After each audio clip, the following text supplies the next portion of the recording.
Taiwan చైనాల మధ్య వివాదాన్ని పరిష్కరిస్తానంటూ ముందుకు వచ్చారు. ఐక్యరాజ్య సమితి చేయని పని మస్క్ చేయడానికి ముందుకు రావడం ప్రస్తుతం చర్చనీయాంశంగా మారింది.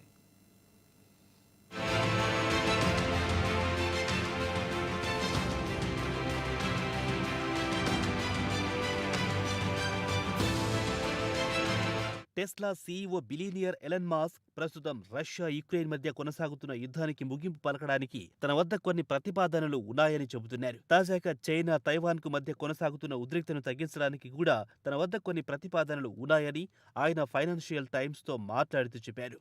ఇక మస్క్ సూచన ఏంటంటే తైవాన్లో కొంత భాగాన్ని బీజింగ్కు అప్పగించి ఉద్రిక్తను తగ్గించుకోవచ్చని సూచిస్తున్నారు. తైవాన్తో చైనాకు వివాదం తప్పదని, తైవాన్ స్పెషల్ అడ్మినిస్ట్రేటివ్ జోన్కు ఒప్పుకోవడం సమంజసమని, అయితే ఈ ప్రతిపాదన ప్రతి ఒక్కరిని సంతోషపరచదని మాత్రం మస్క్ అన్నారు. అయితే చైనాతో హాంకాంగ్ కుదుర్చుకున్న ఒప్పందం కంటే కూడా ఈ ప్రతిపాదన మెరుగైందని మస్క్ ఫైనాన్షియల్ టైమ్స్తో మాట్లాడుతూ చెప్పారు.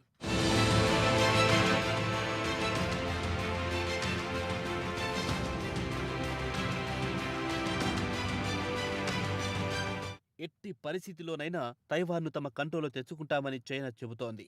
చైనా అధ్యక్షుడు షీ జిన్పింగ్ కూడా ఇటీవల తైవాన్ను చైనాలో విలీనం చేసుకుంటామని, తమ చిరకాల కలను నెరవేర్చుకుంటామని చెప్పారు. అయితే తైవాన్ ప్రభుత్వం మాత్రం జిన్పింగ్ ప్రకటనను తీవ్రంగా వ్యతిరేకిస్తోంది. ఇటీవల కాలంలో ఇరు దేశాల మధ్య తీవ్ర ఉద్రిక్తలు నెలకొన్నాయి. America house speaker Nancy Pelosi Taiwan పర్యటన తర్వాత ఉద్రిక్తతలు మరింత పెరిగాయి. తైవాన్కు గట్టి శిక్ష వేయడానికి తైవాన్ సముద్ర జలాల్లో చైనా క్షిపణులు ప్రయోగించింది. ఇరు దేశాల మధ్య యుద్ధం మొదలవుతోందన్న ఆందోళన ప్రపంచవ్యాప్తంగా నెలకొంది. చైనాతో యుద్ధానికి తాము సయ్యంటోంది తైవాన్. వెనుక అమెరికా అండ ఉండడంతో తాము తగ్గేదే లేదని తైవాన్ కూడా చైనాకు గట్టి కౌంటరే ఇచ్చింది.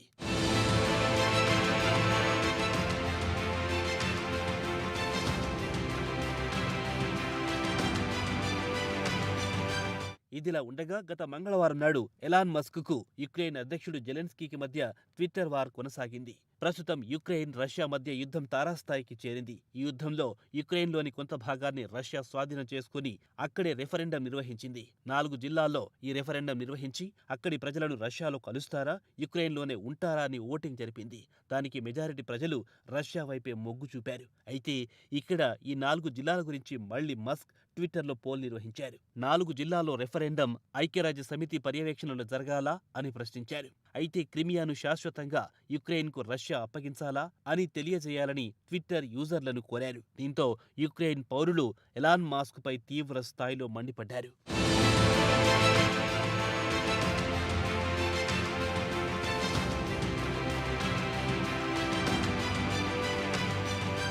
ఇక మస్క్ ట్విట్టర్ పోల్ విషయానికొస్తే యుక్రెయిన్ రష్యాల మధ్య శాంతి కోసం రష్యా ఆక్రమించుకున్న 4 ప్రాంతాల్లో ఐక్యరాజ్య సమితి నేతృత్వంలో రెఫరెండం నిర్వహించడం సరైందేనా, లేక రష్యా ఆ 4 ప్రాంతాల ప్రజల వారి ఇష్టానికే వదిలేద్దామా?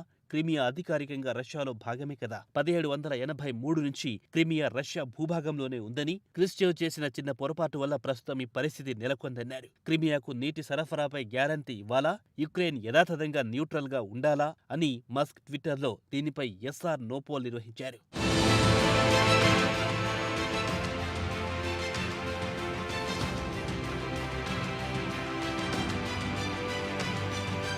ఈ ట్విట్టర్ పోల్ ముగిసిన వెంటనే మరో పోల్కు తెరతీశారు మస్క్. ఇవన్నీ పక్కన పెడదాం, దీన్ని ట్రై చేద్దామంటూ ట్విట్టర్ యూజర్లకు మరో ప్రశ్న సంధించారు. డాన్బాస్, క్రిమియా ప్రజలు రష్యాలో ఉండాలనుకుంటున్నారా లేదా యుక్రెయిన్లో ఉండాలనుకుంటున్నారా అంటూ ఎస్ ఆర్ నో సమాధానం ఇవ్వాలని ట్విట్టర్ యూజర్లను కోరారు.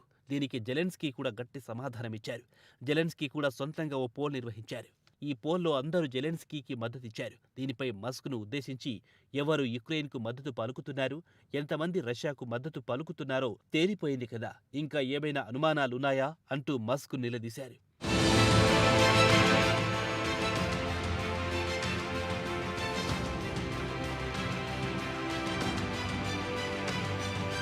ప్రపంచ కుబేరుడు ఎలన్ మస్క్ ఎప్పుడు వార్తలు నలుగుతుంటాడు. ట్విట్టర్ను $44 బిలియన్ కొనుగోలు చేస్తానంటూ ఒప్పందం కుదుర్చుకొని తీరా చివరి నిమిషంలో డీల్ను రద్దు చేసుకున్నారు. ట్విట్టర్ చెబుతున్నంత యూజర్లు లేరని, 95% బోగస్ అంటూ ఒప్పందాన్ని రద్దు చేసుకున్నారు. డీల్ను రద్దు చేసుకున్నందుకు ట్విట్టర్ యాజమాన్యం కోర్టుకెక్కింది. $1 బిలియన్ పరిహారానికి డిమాండ్ చేసింది.